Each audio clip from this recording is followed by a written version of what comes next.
Bonjour à tous, on va corriger dans cette vidéo un exercice de chimie, cette fois-ci de préparation à l'oral, qui s'appelle conditions de précipitation. Et donc on nous parle de l'arséniate de cuivre 2, Cu3 AsO4 deux fois, donc qui dans l'eau va conduire à un équilibre de dissolution, qui va être 3Cu2+, plus 2 AsO4 3-. Donc comment on devine la stoichiométrie, ça ne s'improvise pas.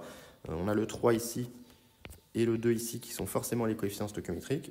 Et ensuite, vous devez avoir quelque chose de neutre. Comme c'est du cuivre 2, forcément, je pense Cu2+, surtout que c'est l'ion le plus courant pour le cuivre.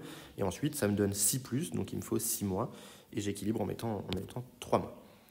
Donc on me donne sa solubilité, qui est du 1,74 g par litre. Et moi, je la veux en mol par litre. Donc pour avoir des mols par litre, il va falloir que je multiplie par des mols par gramme. Donc ça va me faire 1,74 divisé par grand M, de telle sorte à ce qu'en termes d'unité, je vais me retrouver avec des grammes par litre divisé par des grammes par mol, ce qui va bien me donner des mols par litre. D'où l'opération ici à effectuer. Alors il faut déjà calculer la masse molaire, donc c'est 3 fois celle du cuivre, donc 3 fois 63,5, plus celle 2 fois celle de l'arsenic, 2 fois 74,9, plus 8 fois celle de l'oxygène.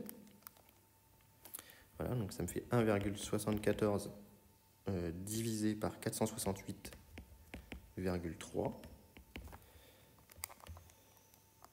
Ce qui me fait 3,7, 3,72, du coup 10 puissance moins 3 mol par litre. Alors déduire le produit de solubilité. Donc là, on connaît la solubilité, donc on part dans le sens de la dissolution. Voilà, donc Cu3 AsO4 deux fois égale 3Cu2+, plus 2 AsO4 3-. Et donc je pars ici d'une quantité de matière, puisque c'est un solide. Et donc j'imagine dissoudre exactement ce qu'il faut pour obtenir la solubilité. Ou alors je pourrais partir de quelque chose plus grand que S, donc de S' supérieur à S. Ici je me retrouve à S' moins S, là, ce que je peux dissoudre au maximum. Et donc j'en déduis que à l'équilibre, donc juste avant la disparition du dernier grain de Cu3 à S2O4, on a donc que le Ks est égal à la concentration en Cu2+, au cube fois la concentration en AsO4 3- au carré. Ne pas oublier surtout vos coefficients stoichiométriques.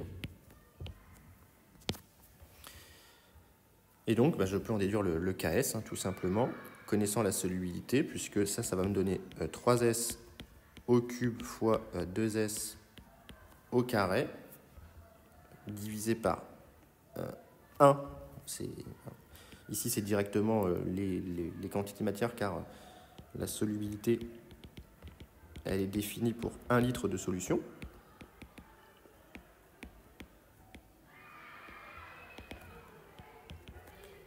Et donc, je peux en déduire le Ks, qui me fait donc 3 au cube fois 2 au carré, ce qui me fait 108 ici. S à la puissance 5. Et donc, j'en déduis le Ks, qui est donc égal à 108 fois S à la puissance 5.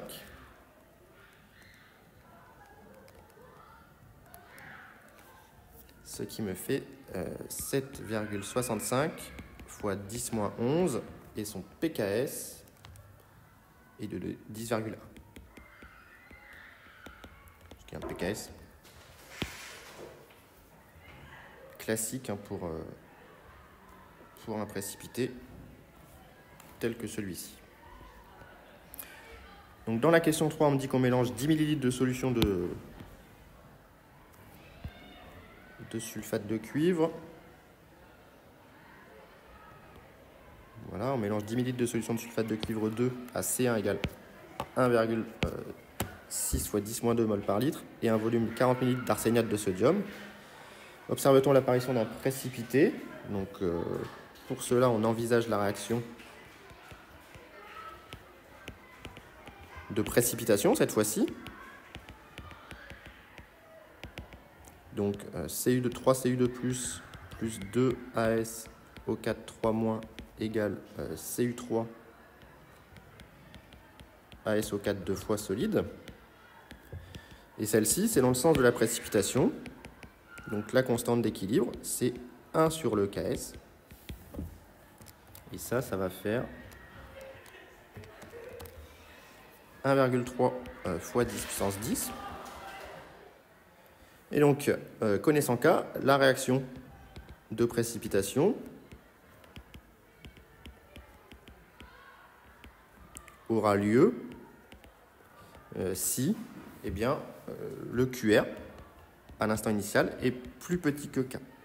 Évidemment, ici sur une échelle des QR, vous avez K égale 1 sur KS. Et donc si QRI est plus petit que K, on a une évolution dans le sens de la précipitation, ce qu'on veut obtenir ici. Par contre, si QRI est plus grand que K, eh bien on a une évolution dans le sens de la dissolution, sauf que comme on n'a pas encore de précipité, eh bien il ne peut pas y avoir de réaction. Donc tout ce qu'il reste à faire, c'est calculer le QRI. Et le QRI, dans le sens de la précipitation, c'est donc l'activité du solide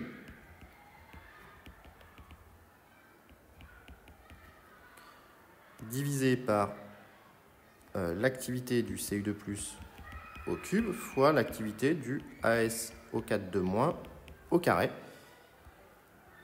ASO4 3-, pardon, ça ne change pas grand-chose.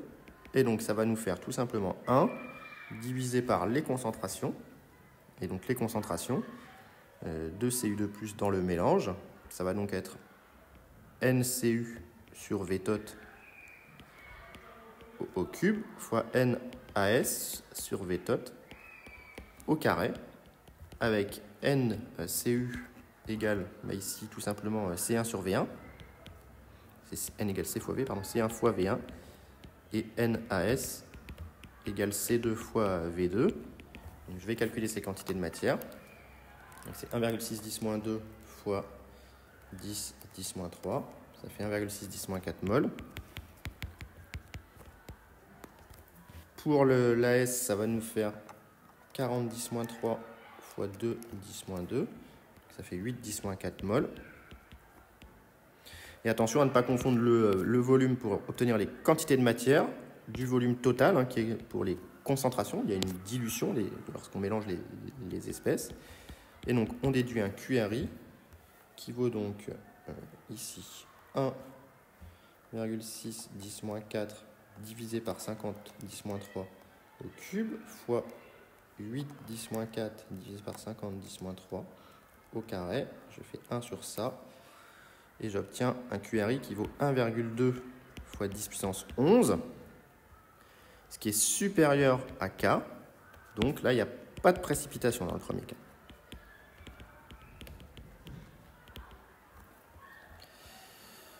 Dans le deuxième cas, on a C1 qui vaut 8 10-2. Donc cette fois,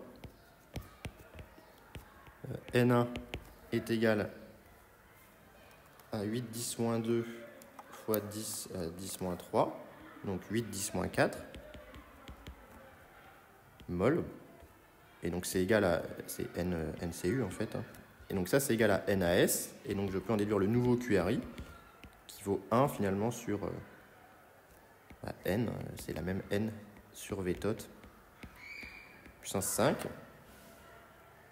Donc maintenant je calcule ça. 8 10-4 divisé par 50 10-3 à la puissance 5. Et je tombe cette fois-ci sur 9,5 fois 10 puissance 8, ce qui est plus petit que K. Et donc cette fois-ci on a précipitation. Donc voilà pour cet exercice sur les précipités. Voilà, c'est jamais une partie très simple de la chimie, une partie qu'on n'aime pas trop normalement quand on est étudiant. Donc voilà, j'ai essayé de refaire quelques petits exercices là-dessus pour bien réviser ce passage et j'espère que c'était clair. Et s'il y a des questions, surtout mettez-les en commentaire.